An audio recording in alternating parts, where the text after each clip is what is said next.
believe that the sun is much larger than the earth, that the earth is a roughly spherical planet that rotates on its axis every 24 hours, and that revolves around the sun once every 365 days.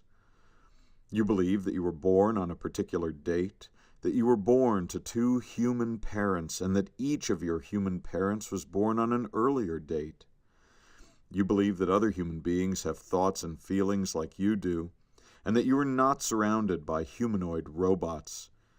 You believe all of these things, and many more, not on the basis of direct observation, which can't by itself tell you very much about the relative size and motion of the sun and the earth, or about your own family history, or about what goes on in the minds of other humans. Instead, these beliefs are mostly based on what you've been told.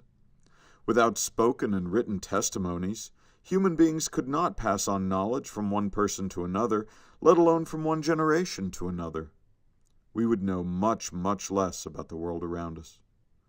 So learning about a topic by asking an expert on that topic, or appealing to authority, helps us gain knowledge.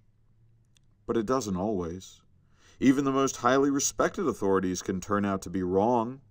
Occasionally, this happens because a highly respected authority is dishonest and claims to know something that she or he really doesn't know.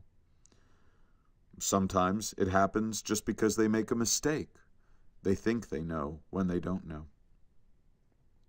For example, a number of respected economists did not expect the financial collapse of 2008. They turned out to be wrong. Maybe they were wrong because they were overlooking some important evidence.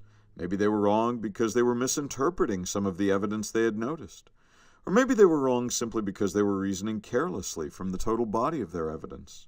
But whatever the reason, they turned out to be wrong, and many people who trusted their authority ended up losing lots of money and losing lots of other people's money on account of that misplaced trust. So while appealing to authority can sometimes provide us with valuable knowledge, it also can sometimes be the cause of monumental errors. It's important to all of us to be able to distinguish those occasions on which we can safely and reasonably trust authority from those occasions on which we can't. But how do we do that? In order to do that, nothing is more useful than an authority's track record on a particular topic.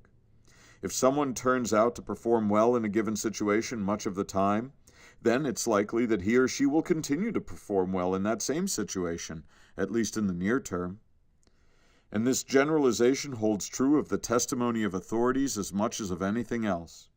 If someone can consistently pick winners in both politics and baseball, then we should probably trust him or her to keep on picking winners in both politics or baseball, though maybe not in other things where his or her track record may be less stellar. If other forecasters have a poorer track record on those same 2 topics, then we shouldn't trust them as much. So whenever you're considering whether to trust the testimony of some authority, the first question to ask yourself is, what's their track record on this topic? And notice that you can apply the very same lesson to yourself. Your instincts tell you that you've just met Mr. Right. But what sort of track record do your instincts have on topics like this one? Have your instincts proven themselves to be worthy of your trust? Just as we judge other people's testimony by their track record, so too we can judge our own instincts by their track record. And this brings us one step closer to an objective view of ourselves and our relation to the world around us.